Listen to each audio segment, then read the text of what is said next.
Bonjour à tous les amis, j'espère que vous allez bien. Ce matin au réveil, je remarque que le Bitcoin enchaîne de nouveau les records en dépassant le cap symbolique des 106 000 $. Et même si pour l'heure on n'est toujours qu'en phase de début de bull run, je reste persuadé que le meilleur reste à venir, surtout dans les prochains mois qui arrivent.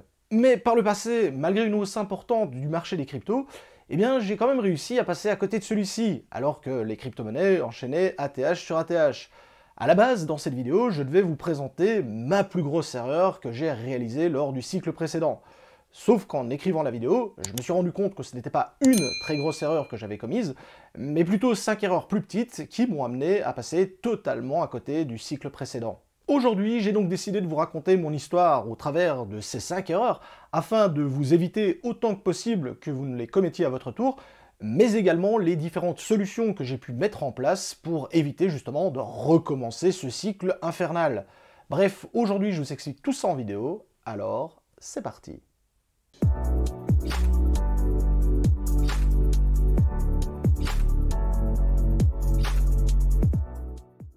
Pour commencer, et c'est probablement ma plus grosse erreur dans toute cette vidéo, c'est le fait de ne pas avoir vendu suffisamment lors du cycle précédent, et également de ne pas avoir une stratégie de vente beaucoup plus agressive par le passé.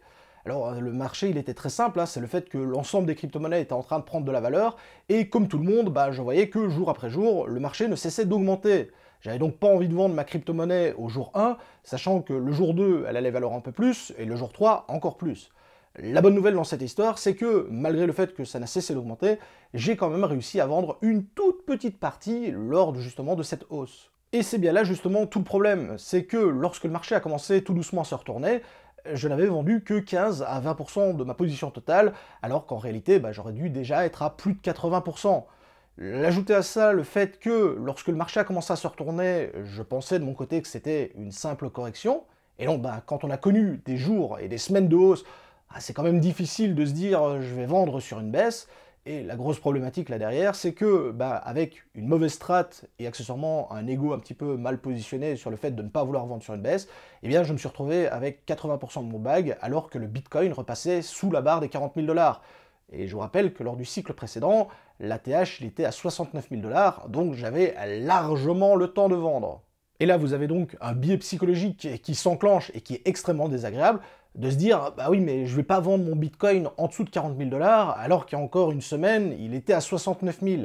Et là, alors, on a l'enchaînement des mauvaises décisions qui font que le Bitcoin a chuté fortement, on est retourné sur la base des 15 à 20 000 $, et moi, j'avais toujours mon bag en espérant subtilement que celui-ci remonte à 69 000, mais spoiler alerte, ça n'a pas du tout été le cas. Et c'est là malheureusement qu'on a le double effet qui se coule, mais dans le mauvais sens du terme. C'est premièrement le fait de ne pas avoir pris de bénéfices, ou très peu, lors de la montée, et donc de ne pas avoir pu en profiter. Mais accessoirement, c'est surtout d'avoir perdu un temps énorme, parce que comme j'ai fait un cycle complet avec la hausse et puis le bear market, eh bien mon bag de crypto-monnaie, il était revenu au point de départ. Ça veut dire que donc j'ai bloqué de l'argent pendant plusieurs mois, voire même plusieurs années, pour absolument un résultat nul, parce que je n'avais absolument rien gagné, et je n'avais absolument rien perdu non plus, mais ça n'avait servi à rien, et donc vraiment la perte de temps, elle était considérable. Et donc suite à tout cela, quelle a été ma solution justement pour éviter de reproduire les mêmes erreurs?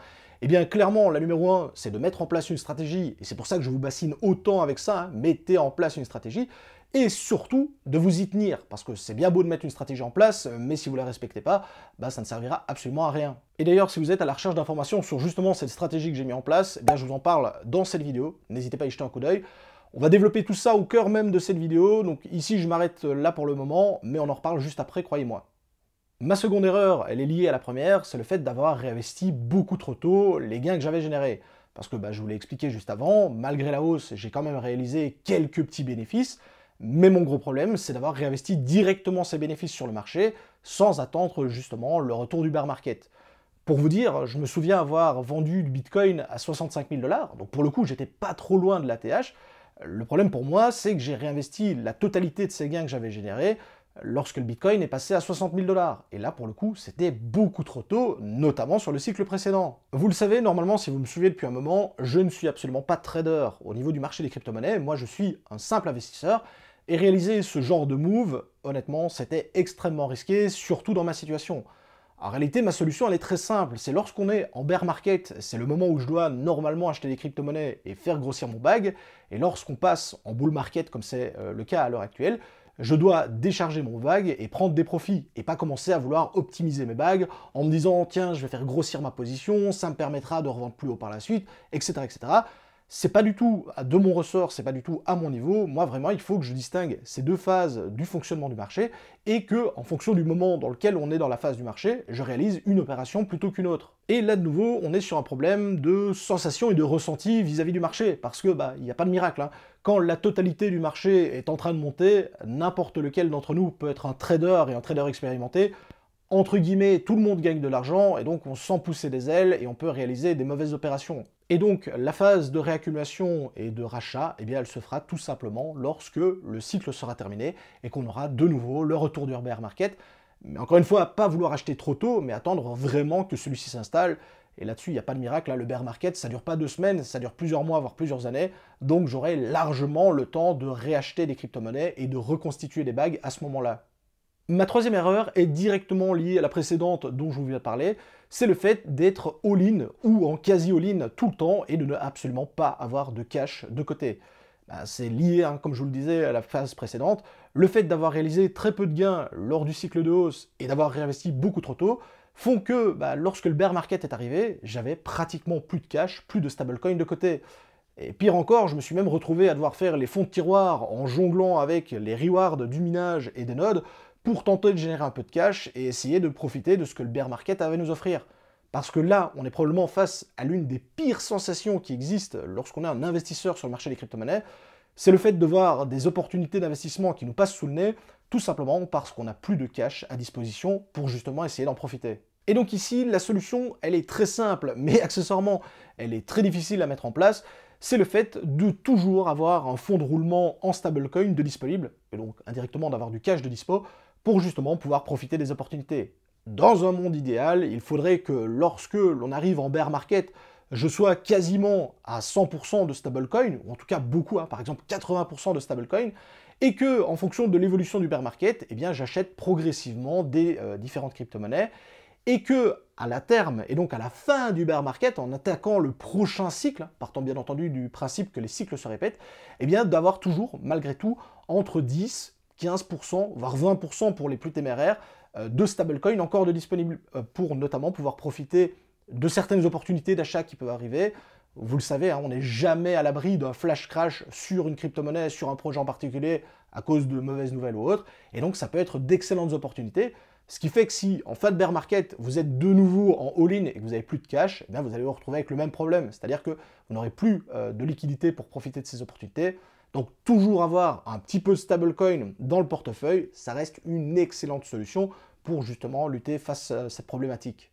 On passe maintenant à mon erreur numéro 4, qui est probablement l'erreur la plus commune que j'ai pu voir au sein même de la communauté, et qui accessoirement est celle que j'ai rectifiée le plus rapidement possible, c'est le fait de ne pas avoir, ou d'avoir très peu, de Bitcoin dans votre portefeuille. Alors, je sais tout de suite ce que vous allez me dire. Ben oui, mais avoir du Bitcoin, ça va seulement faire un x2, or moi il me faut du x10, du x1000, parce que comme j'ai mis que 100 balles et que je veux devenir millionnaire, non mais ça on s'en fout totalement. Le Bitcoin, c'est la réserve de valeur par excellence, et vous devez en avoir dans votre portefeuille, même s'il ne fait que x2. Mais même si le Bitcoin est une excellente réserve de valeur, c'est surtout un excellent billet psychologique, surtout dans la phase actuelle. Parce que, il faut bien le dire, actuellement le Bitcoin, il enchaîne les ATH les uns après les autres, alors que la plupart des altcoins, ils ne performent pas, ou même quand ils performent, ça reste pas énorme, hein. On est encore très loin de leurs anciennes ATH qu'elles ont pu connaître par le passé. C'est justement ici tout l'intérêt d'avoir du Bitcoin dans votre portefeuille, c'est la réserve de valeur, mais surtout le fait d'avoir quelque chose qui fait du bien au moral, surtout à l'heure actuelle quand on est en pleine Bitcoin season. Idéalement, je pense qu'on devrait avoir au minimum au moins 30% de Bitcoin dans le portefeuille, et plus le temps passe, plus je réalise que même 30%, c'est encore trop peu, et qu'il faudrait avoir au moins 50%, si ce n'est plus. Et pourquoi est-ce que je vous dis ça? Tout simplement parce que quand je vois le nombre de messages privés de personnes paniquées que je reçois, qui me disent « Bah ouais, mes alts, elles bougent pas, je vois mon portefeuille qui ne bouge pas, ou qui performe très peu, alors qu'il y a des gens qui sont en train d'enchaîner les gains », effectivement, ça a de quoi être frustrant, et c'est pour cela que je pense que ne pas avoir de Bitcoin dans le portefeuille, c'est vraiment un non-sens au niveau de l'investissement. Et là-dessus, la solution, il n'y a pas vraiment de miracle, hein. Si vous êtes complètement exposé aux alts, il faudra bien à un moment donné décider de convertir une partie des alts ou des gains que vous allez réaliser sur celle-ci en Bitcoin et accepter que oui, le Bitcoin va moins bien performer que certaines alts, mais il va quand même performer et ça n'a pas de prix. Et pour finir, la 5e erreur qui pour le coup est extrêmement particulière, c'est le fait indirectement de ne jamais pouvoir profiter de ces gains, notamment lié au fait que on est tous quasiment all-in sur le marché. Et ça vient en fait du fait qu'au départ, lorsqu'on investit sur le marché des crypto-monnaies, on a tous des rêves de gains, de richesse, on a tous des ambitions et des profils différents. Pour certains, ce sera payer une maison, pour d'autres, se faire plaisir, voyager, etc. etc. Sauf qu'au moment réellement de se payer, là, il n'y a réellement plus personne, parce qu'on a toujours cette sensation d'en vouloir plus. J'ai obtenu 1000 euros, j'en veux 10 000, lorsque j'ai 10 000, je veux avoir 50 000, quand j'ai 50 000, je veux 100 000, etc. etc. Et pour beaucoup, l'objectif final, c'est le fameux million. Mais croyez-moi, quand je discute avec des membres de la communauté qui sont arrivés à ce genre d'objectif, le million, même si c'est un objectif extrêmement intéressant, il y a beaucoup de gens qui après veulent 2 millions, 5 millions, 10 millions, et en fait, cette quête de richesse, elle est quasiment sans fin, et à un moment donné, j'assure là-dessus, il faut vraiment pouvoir profiter de ces gains. Votre portefeuille de crypto, ça reste des chiffres sur un écran, et c'est absolument pas quelque chose de concret. Et justement, prendre des gains, pouvoir en profiter, ça permet de mettre clairement du concret dans un univers qui est totalement virtuel. Et attention, ne me faites pas dire ce que j'ai pas dit. Quand je vous dis de prendre des gains, c'est pas de vendre la totalité de vos actifs, de toutes vos crypto-monnaies, et de finir à zéro. Mais de temps en temps, prendre un peu des bénéfices pour se faire plaisir, ça reste extraordinaire. Alors, je parle pas forcément d'acheter une maison, d'acheter une voiture de luxe ou quoi, mais vraiment se faire des petits plaisirs de la vie. Se faire une sortie cinéma, se payer un bon resto, faire des voyages, profiter de ses proches, etc. etc. Ça reste quand même extrêmement, encore une fois, positif pour le moral, et ça reste quelque chose d'extraordinaire. Et je vous rappelle qu'à la base, c'est pour tout ce genre de choses que l'on a investi au départ dans la crypto-monnaie. Vous ne serez jamais le plus riche, ou celui qui aligne le plus de zéros dans son portefeuille, mais par contre, vous pouvez changer et améliorer votre quotidien, même avec des petites attentions. Donc plutôt que se priver pour espérer encore plus tard, autant en profiter un peu tout de suite.